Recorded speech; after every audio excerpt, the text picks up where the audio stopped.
Hi, everyone. My name is Dawn Hawkins. I'm the Executive Director of Morality and Media.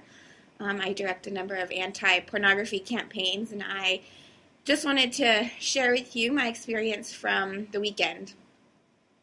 I'm kind of emotional about it still, so bear with me. So I was heading to Texas from DC. I was asked to speak at a conference about the links between pornography and sex trafficking. And I boarded my flight in Baltimore at 6 a.m. on Friday, only to find that the man sitting in front of me was looking at pornography on his iPad. Of all people to be sitting in front of, he was right in front of me. I was speechless. I was stunned. I didn't know what to say. I could not believe he was looking at pornography right there on the airplane at 6 a.m. in the morning. So I sat back for enough time for him to flip through about 8 images. They were all of very, very young girls. I couldn't tell if they were 14 or 18. They were definitely young, and they were all Asian. And a couple of the photographs were very violent in nature. One of them even had one girl whipping the other girl with a whip. As soon as I gathered myself, I couldn't help it. I definitely said something. Somewhat loudly, I asked him if he was really looking at pornography at that time. I said, is that really pornography? Are you looking at pornography right now on this airplane? Are those girls even 18? Is that child pornography? I was making a fairly big deal about it, and everyone seemed to be looking at us. The guy said, "You don't know what you're talking about."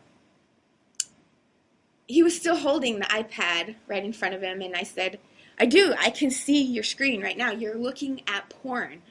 And I turned around. There was a flight attendant right behind me, a male flight attendant, and I said to him, "Sir, this man is looking at pornography. Will you please do something about it?" The flight attendant just stood there. He did nothing.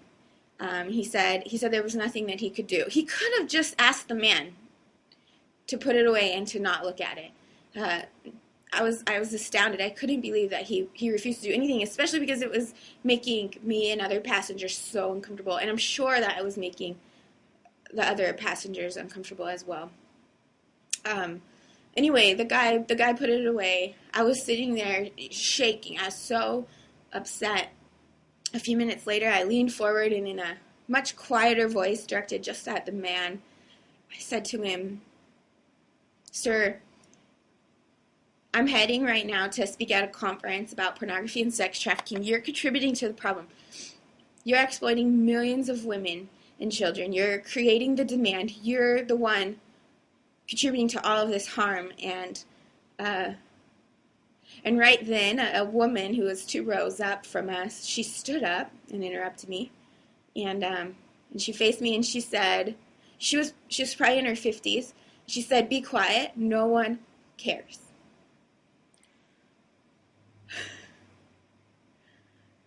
I could not believe that a woman of all people would stand up and tell me to be quiet. She didn't tell the man to stop looking at pornography. She didn't say anything about that. She just said no one cared that he was looking at pornography, what was likely child pornography, on the airplane, right in front of all of us. She said to just let it go. Needless to say, I was speechless. For the rest of the flight, I could barely control myself. I know everyone was looking at me. I felt a million emotions. Most of which were just disbelief and extreme sadness and hopelessness in the fight against pornography. I couldn't believe that a woman of all people, an older woman, wasn't on our side. Didn't see anything wrong with the exploitation and degradation of women and likely children right then and there. We know that pornography is so addictive, and that man was likely very addicted to pornography. That's why he was looking at porn right then, that early. He couldn't help it.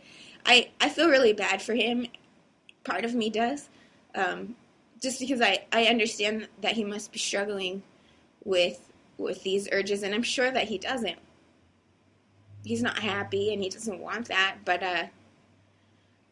it hurt even more that a woman would tell me that people don't care about this. It's a danger to children. Pornography, it especially if kids were going to be exposed to it on an airplane. It is no place for pornography on an airplane. I feel like even most porn users would agree that pornography is no play. There's no place for pornography on an airplane. A wealth of research today demonstrates that pornography consumption is the leading cause for sexual violence and sexual assault. This is a safety hazard also. In a public place as tight and small as an airplane, we can't have that. I just wanted to share this experience with you all. Have you experienced pornography on an airplane? Is this a common danger to us? I mean, I'm involved every day in the fight against pornography, and I did not realize that there was a danger to us on airplanes in the United States. I got off the airplane and I reported it to a police officer who promised to investigate. He went to the man's next gate, especially because the likelihood that it was child pornography was pretty high.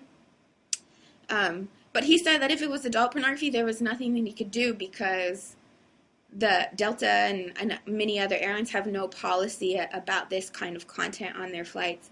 Needless to say, airlines need to have a policy. It needs to be spelled out that obscenity and pornography is not allowed on the airplanes. This is a danger to all passengers, to flight attendants.